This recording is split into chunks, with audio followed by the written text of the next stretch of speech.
सर्वप्रथम सर्वांना श्री स्वामी समर्थ. स्वामी महाराजांच्या कृपेने तुमच्या सर्व चांगल्या इच्छा पूर्ण होत ही स्वामींचरणी प्रार्थना करते आणि आजच्या व्हिडिओला सुरुवात करते. बऱ्याच घरांमध्ये चैत्र नवरात्रीचे घट बसवलेले असतील, अखंड दिवा प्रज्वलित केलेला असेल, जसं आपण अश्विन नवरात्रीत करतो. बऱ्याच घरांमध्ये बऱ्याच महिला आपल्या घरात घटस्थापना करतात, अखंड दिवा प्रज्वलित करतात, देवी आईची, कुलदेवी आईची संपूर्णपणे सेवा करत असतात. तर आता घटस्थापना केलेली आहे, तर घट कधी उठवावे, घट कधी हलवावे? तर बघा, आज 26 मार्चला दुर्गाष्टमी आणि रामनवमी एकत्र आलेली आहे. तशाच पद्धतीने उद्या 27 तारखेला नवमी आणि दशमी या दोन्ही तिथीसुद्धा एकत्र आलेल्या आहे. बघा, उद्या नवमी तिथी दुपारी 11:44 ही नवमी तिथी संपून दशमी तिथी प्रारंभ होणार आहे. तर आता घट कधी हलवावे आणि घट कधी विसर्जन करावे?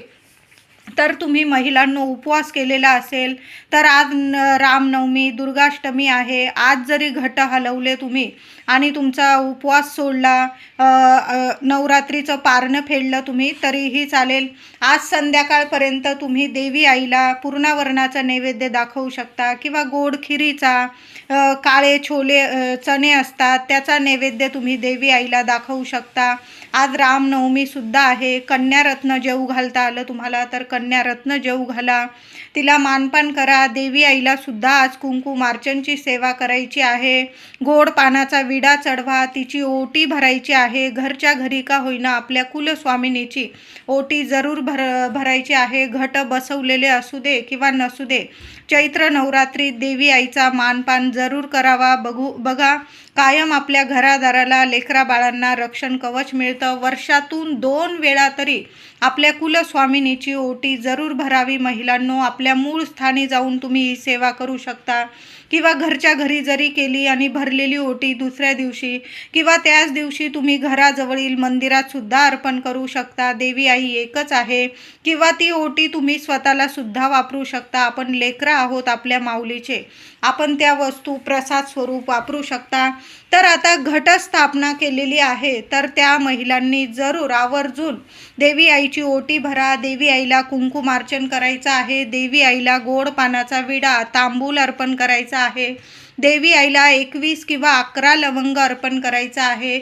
उजव्या हातात लवंग घ्यायचे आहे. 16 वेळा किंवा 8 वेळा महालक्ष्मी अष्टकाचा पाठ बोलायचा आहे. तुमच्या मनातील इच्छा बोला की मी नवरात्रीची 9 दिवस सेवा केलेली आहे, कबूल करून घे आई, गोड मानून घे. कायम तुझा अखंड आशीर्वाद, कृपाछाया आमच्या घरादारावर, लेकरा बाळांवर राहू दे.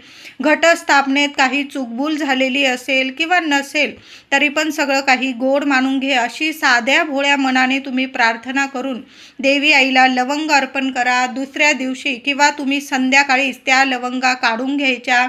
एका लाल कपड्यात 1 रुपयाच्या नाण्याबरोबर त्या लवंगा तुमच्या मुख्य म्हणजे तिजोरी असेल, तुम्ही जिथं पैसा, सोनं, नाणं ठेवता तिथं ठेवायचं आहे. वर्षभर तुमच्या घरात धन, धान्य, पैसा कशालाच कमी पडणार नाही.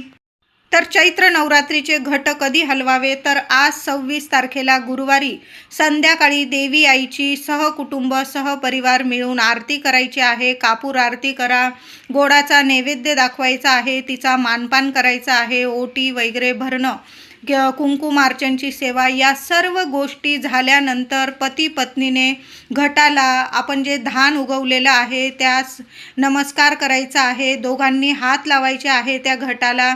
तुमच्या मनातील इच्छा बोलून घ्यायची आहे. चमचाभर दूध त्या घटात धानाला अर्पण करायचं आहे आणि उत्तर दिशेकडं प्रथम तो घट हलवायचा आहे. कळालं असेल महिलांनो, तुम्ही छान सेवा केलेली आहे नवरात्रीची 9 दिवस, तर घट हलवताना सुद्धा या गोष्टीची काळजी जरूर करा. उत्तरोत्तर तुमच्या घरादाराची, कुटुंबाची, लेकरा बाळांची प्रगती होण्यासाठी, घरात लक्ष्मी टिकून राहण्यासाठी, धनप्राप्ती, लक्ष्मीप्राप्ती आणि आरोग्यप्राप्तीसाठी या गोष्टी महत्त्वाच्या असतात. आपण जेव्हा घट हलवतो ना नवमीला, दशमीला, तर तुम्ही घट हलवताना प्रथम 1-2 चमचे दूध अर्पण करायचं. गाईचं दूध अर्पण करायचं आहे. तुम्हाला नमस्कार करायचा आहे, प्रार्थना करायचा आहे, 11 वेळा तुमच्या कुलस्वामिनीचा मंत्र जपायचा आहे. एक माळ घेतली तुम्ही तर अतिशय उत्तम.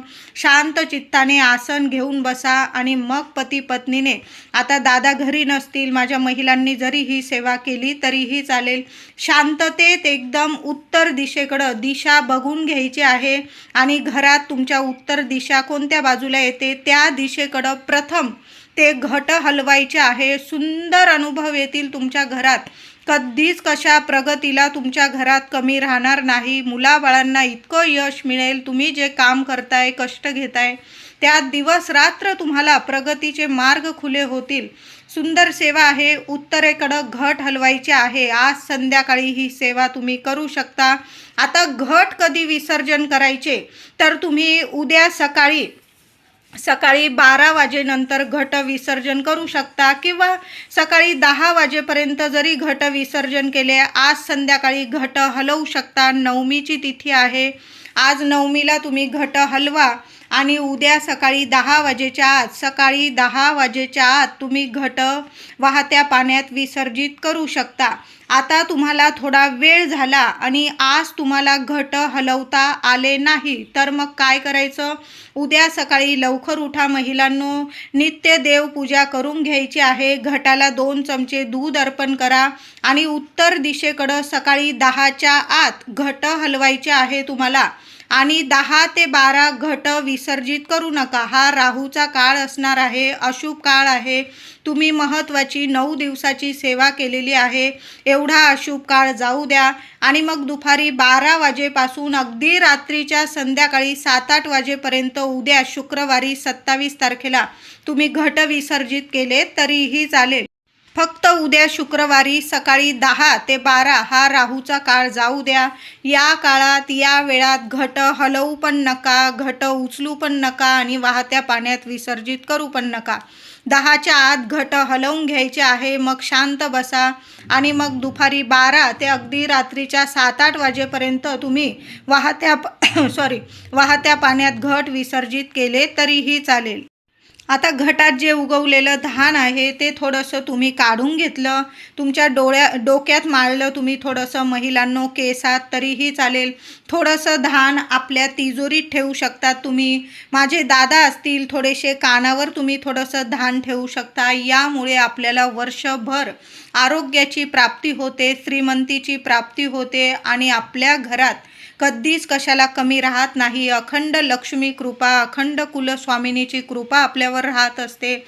म्हणून हा धानाचा उपाय जरूर करायचा आहे. तुम्ही जर करत असाल दरवर्षी तर म्हणते, नाही तर संपूर्ण धान तुम्ही वाहत्या पाण्यात विसर्जित करू शकता किंवा तुमच्याकडं वाहतं पाणी नसेल, शेत वगैरे असेल तर त्या शेतात सुद्धा तुम्ही ते धान मातीत विसर्जित करू शकता.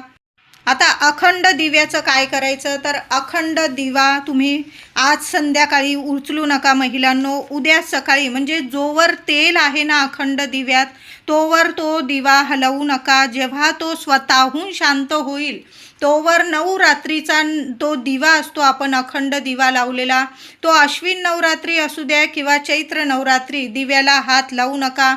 तुम्ही घट उचलले, सर्व देवपूजा केली तुम्ही उद्या सकाळी देवांना हलवून वगैरे. काही घरांमध्ये अश्विन नवरात्रीसारखंच चैत्र नवरात्रीसुद्धा देवांना घटी बसवलं जातं. देवांची 9 दिवस पूजा वगैरे करत नाही, कोरडी पूजा केली जाते. तर तुम्ही जशा पद्धतीने करताय तशा पद्धतीने करा. उद्या लवकर उठा, देवांना आंघोळ घालायची आहे. सकाळी 10च्या आत आंघोळ घाला देवांना. घट तुम्ही उचलू शकता. फक्त वाहत्या पाण्यात तुम्ही दुपारी 12 नंतर वाहत्या पाण्यात विसर्जित करायचे आहे. आणि जो अखंड दिवा लावलेला आहे ना तो जोवर स्वतःहून शांत होत नाही त्या दिव्याला हलवू नका, उचलू नका. जेव्हा तो दिवा शांत होईल, म्हणजे तेल टाकणं तुम्ही उद्यापासून बंद केलं तरीही चालेल, तर तो दिवा स्वतःहून जेव्हा शांत होईल ना तेव्हा तो दिवा उचलून घ्यायचं. दिव्याखालील जे तांदूळ आहे तुम्ही पक्ष्यांना घालू शकतात आणि त्यातली वात आहे ती तुम्ही निर्माल्यात टाका, वाहत्या पाण्यात विसर्जित करा. जे तेल असेल तुम्ही इतर दिव्यांना ते तेल, अखंड दिव्याचं तेल वापरू शकता किंवा अखंड दिव्याचं तेल इतकं प्रभावी असतं, दैवी शक्तिमय असतं ते तेल. तर तुम्हाला काही गुडघेदुखी असेल, कंबरदुखी असेल महिलांनो, तर त्या जे दुखणं असेल तिथं जरी देवी आईचं नामस्मरण करून ते तेल चोळलं, तुम्ही लावलं, तरी पण तुम्हाला दुखण्यापासून 100% नक्कीच फरक जाणवेल. तुम्हाला तुमचं दुखणं नावाला सुद्धा उरणार नाही. अशा पद्धतीने सुद्धा तुम्ही 9 दिवस तो अखंड दिवा लावला आहे ना, त्या तेलाचा वापर असा सुद्धा उपयोग करू शकता किंवा इतर दिव्यांसाठी तुम्ही ते तेल वापरू शकता. घटावर माळा, पानं, फुलं असतील ते वाहत्या पाण्याबरोबर घटाबरोबर तुम्हाला विसर्जित करायचं आहे. देवी आईच्या वस्तू असतील, सुपारी, नाणी, पैसे वगैरे, तर तुम्ही इतर वेळी देवपूजेत तुम्ही वापरू शकता. म्हणजे पुढील वर्षी तुम्ही घटस्थापना करू आपण अश्विन नवरात्रीत वगैरे, तर त्या सुपाऱ्या, पैसे तुम्ही वापरू शकता. विसर्जनात टाकायची गरज नाही. ज्या निर्माल्यात जाणाऱ्या गोष्टी आहे, मग पानं, फुलं असतील, धान उगवलेलं असेल, ते तुम्ही वाहत्या पाण्यात विसर्जित करायचं आहे. देवी आईजवळ फळं वगैरे नैवेद्य ठेवलेला असेल, सर्वांनी प्रसाद स्वरूप खायचा आहे. सर्वांनी घरातल्या प्रत्येकाने तो प्रसाद स्वरूप खायचा आहे. व्हिडिओ आवडला असेल तुम्हाला तर लाईक करा, शेअर करा, चॅनलला नक्की सबस्क्राईब करा. धन्यवाद.